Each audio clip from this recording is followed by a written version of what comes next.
Hello दोस्तों। देखिए आज मैं आपके लिए क्लास थर्ड की एनसीईआरटी रिमझिम हिंदी की बुक का जो है वो आपका समरी लेकर के आया हूं। आपको उम्मीद करते हैं कि आपको जो पिछला वीडियो है मेरा पसंद आया होगा। अगर आपने नहीं देखा तो आप प्लेलिस्ट में जाकर के क्लास 5 का भी रिमझिम हिंदी का जो समरी वो देख सकते हैं। मुश्किल से 6 मिनट का वीडियो है। देखिए जल्दी से शुरू करते हैं। इसमें क्या है, पहला चैप्टर का नाम है कक्कू। कविता है। इसमें कोयल होती है तो उसको क्या है ना, जब वो रोती है तो उसको लड़के जो है सक्कू कहते हैं, और जब भड़क जाते हैं तो भक्कू कहते हैं। ऐसे ही कुछ और करते तो झक्कू कहते हैं। इस तरह से उसको, इस तरह के नाम है कक्कू, भक्कू, झक्कू, इस तरह से उसको कहते हैं। इसको जो लिखा है वो आरसी शाह जी ने लिखा हुआ है इस पोएम को। नाम पूछ सकता है राइटर का नाम। कक्कू क्या है ये पूछ सकता है तो कक्कू एक कोयल है, सक्कू क्या है कोयल है, झक्कू कोयल है, भक्कू कोयल है, ये सब उसी के नाम है। दूसरी शेखीबाज मक्खी। ये मक्खी क्या होती है ना, ये भिनभिनाते हुए शेर के पास पहुंच जाती है, शेर को थोड़ा तंग करती है, फिर वहां से हाथी के पास जाती है, कहती है नमस्ते करो मुझे। हाथी भी कहता है चलो निकलो यहाँ से। लोमड़ी के पास जाती है मकड़ी, फिर ये जो है से फंसा देते हैं, कहते हैं तो मकड़ी के पास जब वो तुम्हें उल्टा सीधा कह रही थी, तो मक्खी मकड़ी के पास जाती है और आपको पता है जब जाएगी तो जाले में फंस जाएगी। वहां जो है कहानी खत्म उसकी मक्खी की। ये कहानी है। इसको किसने लिखा था? योगेश जोशी जी ने लिखा था। ठीक है, आपसे इतना पूछ सकता है। कैरेक्टर के नाम मैंने लिख दिए, इसमें कहानी है, विधा हो गई, और आपको राइटर जी का नाम पता चल गया। तीसरा चैप्टर है चांद वाली अम्मा। इसको लिखा था सुरेंद्र विक्रम जी ने। इसमें और कोई कैरेक्टर है नहीं। इसमें वही कहानी है, आपने छोटे पर पढ़ी होगी कि ये जब झाड़ू लगाती झुकती है तो कहती है कि हमारे कमर में आसमान लड़ता है। एक दिन ये गुस्से में होती हैं और ये आसमान में झाड़ू मार देती है तो ऊपर चला जाता है, तो आसमान इनको खींचता है, ये झाड़ू को खींचती हैं, है ना। इनके झाड़ू को आसमान खींचता है, तो उससे वही खींच खींच के कहाँ चली जाती है, एक चांद के ऊपर पैर रख देती हैं। और वो ये बताया जाता है कि आज भी एक चांद पर बैठी हुई है, वही लिखा है चांद वाली अम्मा। मेनली इसका राइटर कौन है? सुरेंद्र विक्रम है। एक कहानी जैसा है ये भी आपका। मन करता है। मन करता है ये एक कविता है, एक बच्चे के मन की कविता है कि वो क्या है ना कि वो कभी कहता है वो मैं सूरज बन जाऊं, कभी चांद बन जाऊं, कभी बाबा बन जाऊं, कभी तितली बन जाऊं, कभी कोयल बन जाऊं।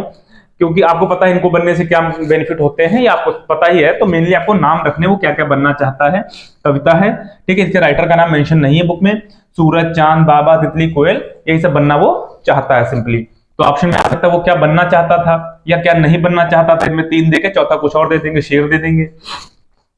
उम्मीद करते हैं वीडियो अगर पसंद आ रहा हो प्लीज वीडियो को लाइक जरूर कीजिएगा एंड शेयर कीजिएगा, और चैनल को मेरे सब्सक्राइब कीजिएगा अगर अच्छा लग रहा हो आपको। आगे चलते हैं। चैप्टर 5 है जिसकी जो क्या है, एक लोक कथा है, पंजाबी लोक कथा है, बहादुर बित्तो नाम की। बित्तो क्या होती है? किसान होता है, उसकी पत्नी होती है। ठीक है, और ये बहुत बहादुर होती है, चालाक भी बहुत होती है। ये किसान खेत में खेत जोत रहा होता है तो वहां शेर आ जाता है, कहता है मैं तुम्हारे बैल को खा जाऊंगा। तो ये कहता है कि अपनी वाइफ को बताता है कि किसान ने कहा है कि वो खा जाएगा। तो ये बहुत ही दिमाग लड़ाती है और जाकर किसान शेर को थोड़ा सा बेवकूफ बना देती है। वहीं लोमड़ी भी होती है और ये घोड़े पर बैठ करके खेत में जाती है। तो यही इतने कैरेक्टर्स हैं। इसको जो है ये एक पंजाबी लोक कथा, इतना याद रखिएगा, लोक कथा है। ऑप्शन में दे सकता है कि इसमें से ये क्या है आपके, ठीक है ना। ये क्या है? पंजाबी लोक कथा है, बहादुर बिट्टो। शेर है, किसान है, उसकी बीबी बिट्टो है, और लोमड़ी और घोड़ा है। इतना ध्यान रखिएगा आप लोग, ठीक है। उसके बाद आते हैं 6ठे नंबर पे, हमसे सब कहते हैं। मतलब अब ये निरंकार देव की है, ठीक है। निरंकार देव सेवक इनका पूरा नाम है, निरंकार देव जी की है। हमसे सब कहते हैं, यह भी एक कविता है। अब इसमें है क्या, आप इसी से मतलब निकालो, हमसे सब कहते हैं। जैसे आप घर में छोटे होते हो सबकी बात माननी पड़ती है कि नहीं, सेम वही इसका पूरा मोटो है कविता का। कि मतलब ये कहता है कि हवा से तो कोई कुछ नहीं कहता, कहीं भी चली जाती है। धूप से कोई कुछ नहीं कहता, चंदा मामा से कोई कुछ नहीं कहता है। बस इसी पे कहा कविता है और खत्म हो जाती है। इसको निरंकार देव सेवक जी ने लिखा है, ठीक है। आप इसको ऐसे भी याद कर सकते हो, हमसे सब कहते हैं, यानी कि आपको पता है सेवक जो घर में होता है, नौकर होता है, उसे सब कहते हैं। तो वही याद कर सकते हो, निरंकार देव सेवक, उनसे सब कहते हैं, ठीक है।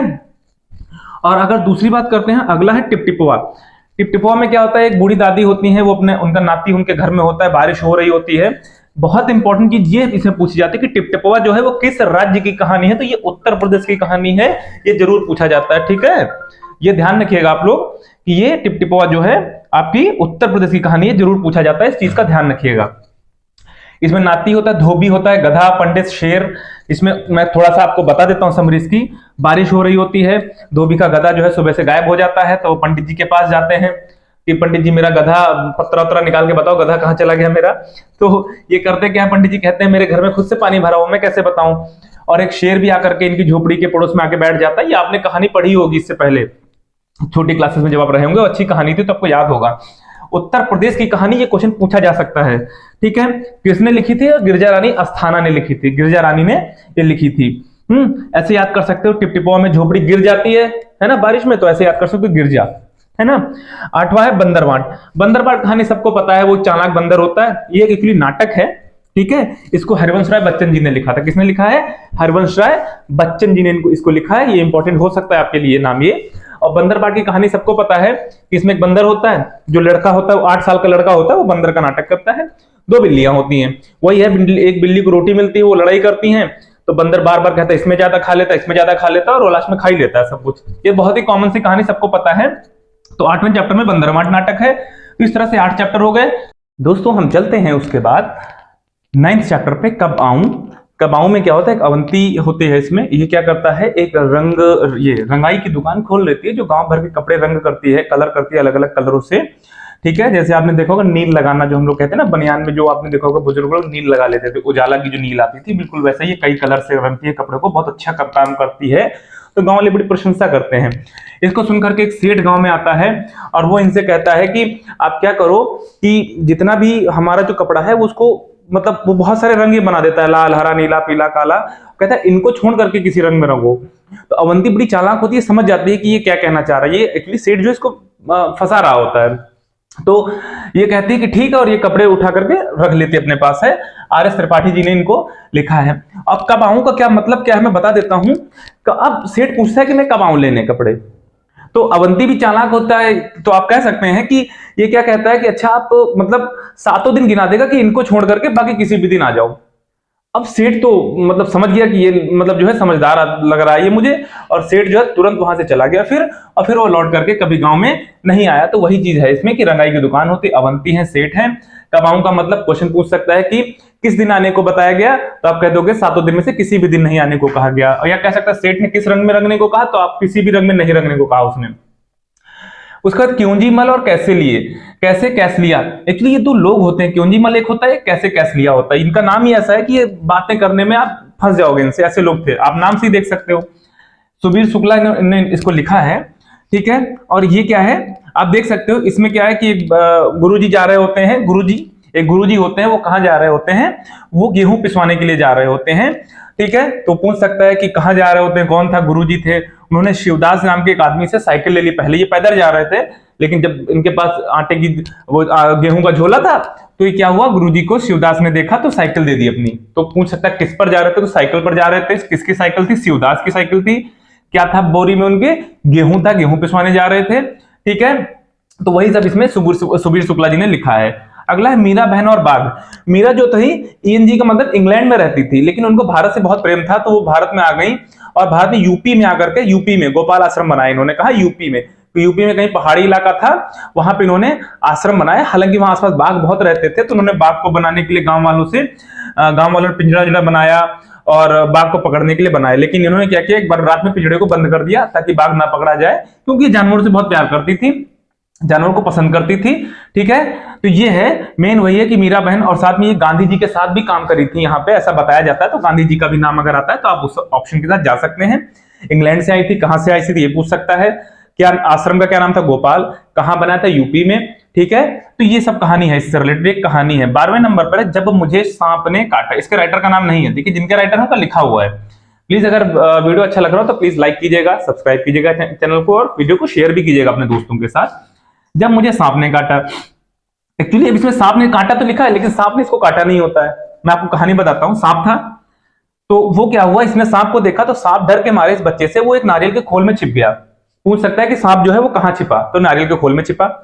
अब बच्चे ने क्या किया, नारियल के खोल को पकड़ के हिलाने लगा। तब तक नाना जी को बुला के चिल्ला चिल्ला के अपने नाना को बुलाया, तो नाना जी ने नारियल का खोल लेकर फेंक दिया, और उसमें से सांप फिर भाग गया बाद में। फिर शाम को ये फिर से खेल रहा था, तो इसको एक बर्र ने काट लिया। बर्र वो नहीं मधुमक्खी टाइप होती है, उसने इसको काट लिया। अब ये चिल्ला के रोने लगा, तो नाना जी को लगा कि इसको सांप ने फिर से काट लिया, मतलब सांप ने काट लिया, जबकि ये बताना चाह रहा था नाना जी को नहीं नहीं मुझे बर्र ने काटा है। लेकिन नाना जी ने इसको चुप करा दिया। तो कैरेक्टर इसमें यही है, जब मुझे सांप ने काटा है। ये भी कहानी शंकर जी ने लिखा है, इसको है। इसमें सांप होता है, नारियल का खोल में सांप छिपता है, बर्र है इसमें, वो बच्चा है। मिर्च का मजा। इसमें काबुली वाला होता है, एक औरत कुछ बेच रही होती है, तो ये कहता, वो भाषा नहीं समझ पाता एक्चुअली, काबुली वाला वहां की भाषा नहीं समझ पाता, कविता है। तो वो उसको लगता है लाल लाल रखी होती है मिर्च, जिसको लगता है कोई खाने की बढ़िया चीज है, तो वो ले लेता है पैसा देकर के लाल मिर्च, और बस आप समझ सकते हो लाल मिर्च खाते तो इनका हाल बुरा हो जाता है। तो एक सिपाही आता है कि क्या खा रहे पागल होगा, मर जाओगे। तो ये सिपाही इससे कहता, तो ये कहता है जो काबुली वाला है, ये कहता है यार मैंने पैसे देके खर्च किए हैं। तो इसलिए जो है ये काम तमाम कर देता है। ये कहता नहीं मैं तो खा रहा हूं इसको। इसको जो दिनकर रामधारी सिंह दिनकर जी ने लिखा है, इंपॉर्टेंट हो सकते हैं मिर्च का मजा, रामधारी सिंह दिनकर जी ने लिखा है, कविता है। इसमें कैरेक्टर काबुली वाला है, क्या खाता है पूछ सकता है, लाल मिर्च हो गया, और सिपाही होता है इसमें है। सबसे अच्छा पेड़, ये तीन भाइयों की कहानी है। तीन भाई होते हैं, ठीक है, अलग अलग उम्र के होते हैं, सबसे बड़ा, फिर बीच वाला और छोटा वाला। तीन भाई होते हैं। तो ये निकलते हैं सैर पे, या कह सकते हो कहीं जाने के लिए निकलते हैं। भारतदास जी ने लिखा हुआ है। तो सबसे पहले ये आराम करने के लिए रुकते हैं आम के पेड़ के नीचे। तो वहां जब ये आराम करते हैं तो वहां भूख लग जाती है, तो आम के पेड़ खाने लगते, आम खाने लगते हैं, पके आम। तो बड़ा भाई कहता है यार यहाँ तो आम है, मैं यहीं अपना घर बना सकता हूं। तो क्योंकि यहाँ वो कहता है कि कच्चे आम होंगे तो अचार बनाएंगे, पके आम होंगे तो खाएंगे, पेड़ की छांव रहेगी, और इसको अच्छा लग जाता है तो ये यहीं रुक, सबसे बड़ा भाई वहीं रुक जाता है। फिर बाकी दोनों आगे चलते हैं। बारिश होने लगती है तो ये दोनों एक आम केले के पेड़ के नीचे रुकते हैं। केले का जो होता है ना, तो आप पूछ सकते हैं केले का पेड़ होता है कि आप कह सकते हैं घास। तो आपको पता है पेड़ नहीं होता केले का, सबसे बड़ी घास मानी जाती है, हर्ब्स एंड श्रब्स जिसमें बोलते हैं, ठीक है, केले को पेड़ नहीं बोलते हैं। तो केला जो है ये वहां रुक के उसके पत्ते से अपने आप को ढक लेते हैं। तो बीच वाला भाई सोचता है यार बहुत बढ़िया, केले खा भी सकते हैं, और कभी जरूरत हो बारिश हो तो हम इसके नीचे रुक भी सकते हैं। और ये इसलिए क्या करता है, केले के पेड़ के नीचे बीच वाला भाई रुक जाता है। तीसरा भाई पहुंचता है, आगे चलता है, और उसको एक नारियल का पेड़ मिलता है। तो वो नारियल के पेड़ के नीचे रुकता है। हालांकि वो नारियल का पेड़ छांव तो नहीं देता है, लेकिन उसको प्यास लगती है थोड़ी देर बाद, तो वो नारियल को गिरा के उसका पानी पी लेता है। तो इसको लगता है यार बहुत बढ़िया चीज है, पानी कभी भी पी सकते हैं। तो ये नारियल के पेड़ के नीचे अपना घर बना लेता है। तो ऐसा पूछ सकता है कि इसमें से कौन सा पेड़ शामिल नहीं है, आम, केला, नारियल और अमरूद का दे देगा आपको। तो आपको टिक करना पड़ेगा ऑड वन आउट में। भारतदास जी ने लिखा है। इस तरीके से ये आपका कक्षा 3 की एनसीईआरटी रिमझिम हिंदी का मैंने कंप्लीट करा दिया है। बहुत बड़ा वीडियो नहीं है, प्लीज अगर वीडियो अच्छा लगे तो चैनल को सब्सक्राइब कीजिएगा, वीडियो को लाइक कीजिएगा।